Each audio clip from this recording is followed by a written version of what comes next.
Mr. Speaker, last weekend, I had the honor of participating in a remarkable event in the mountain town of Adjuntas, Puerto Rico. There, thousands braved a torrential downpour to demonstrate against a proposed natural gas pipeline that the current ruling party in Puerto Rico is threatening to build across the mountains and rainforests of the island. While I was there, I met Rosana Lopez Leon, the Commonwealth of Puerto Rico's ombudsman for the elderly.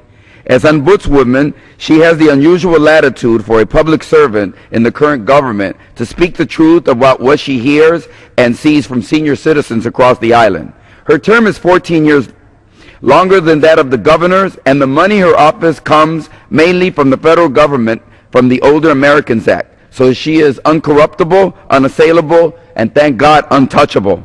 She presented me with a series of letters she wrote to Attorney General Eric Holder and to other federal agencies and Puerto Rican officials. They are based on sworn affidavits from senior citizens residing in 4 towns in the path of the proposed pipeline in Puerto Rico, describing how local seniors are being pressured and intimidating into signing over their property for the pipeline's supposed unapproved right-of-way.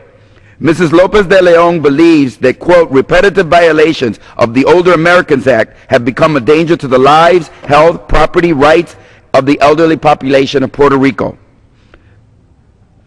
She describes illegal trespassing into properties of the elderly under the false pretext of measuring a non-existent right-of-way, illegal trespassing into the homes of the elderly with the fraudulent pretense to generate a written authorization from the elderly to allow and permit a consented purchase of their property to the Commonwealth of Puerto Rico, and the energy company well below market value of the property without granting the elderly the opportunity to seek counsel, a recent appraisal, or to contest the eminent domain procedure which they are threatened with if they do not grant, quote, a voluntary consent to sell their properties.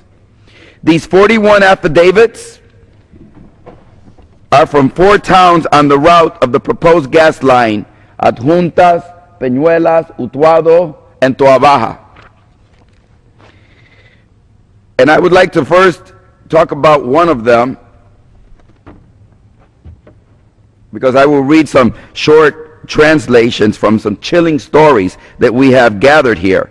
And the first one is from Antonia Santiago Cabrera, 69, from Adjuntas, Puerto Rico, who is in this picture.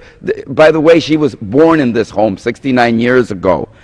She says, the helicopters of the energy company constantly fly over my residence, and they do so at a low altitude, disturbing my tranquility. Since my home is built of wood and tin, as you see in the picture, with the helicopters hover, my entire house trembles. That has generated much anxiety to me, and for this reason I had to visit my primary doctor and have had to take medication for my nerves, and heart condition has even worsened. Then there is Lorencia Maldonado Rentas. She's 82 years old and is pictured in front of her house with her sister Gloria. She says, the letters I received were written to pretend to be a study to be conducted on the needs of the population, and it ended up being one about natural gas, the pipeline, and the expropriation process of Barrios Portuguese community in Adjuntas, Puerto Rico. In them, the process of expropriation is presented, but it is not explained. I do not understand it. Then there's Mr. Luis Guzman. We don't have a picture of the 67-year-old farmer. Although he has been harassed since last year, Mr. Guzman does not know how to read and can barely write. Does not need to fully be educated, however, to know the difference between right and wrong. If only choosing between right and wrong would come that easy to the ruling party of Puerto Rico. I ask unanimous consent that these affidavits be put into the record, Mr. Speaker. You know, objection? I want to make it clear to you, Mr. Speaker, and to this body, and to the Attorney General Eric Holder, that these are not powerful men and women. They are not legal scholars or real estate experts, but they have made simple pleas to the court, and their complaints should be heard.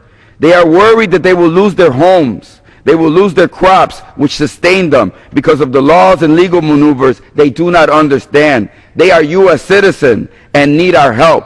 I plan to post all of the affidavits I have already received, along with hundreds of pages I have received from federal agencies under the Freedom of Information Act, on my website. The more light that is shined on this project, Mr. Speaker, the more it reflects back a dark story of secrets, strong-arming, and shortcuts. I plan to continue shining my light and making as much information as possible so that the voice of the people of Puerto Rico is heard.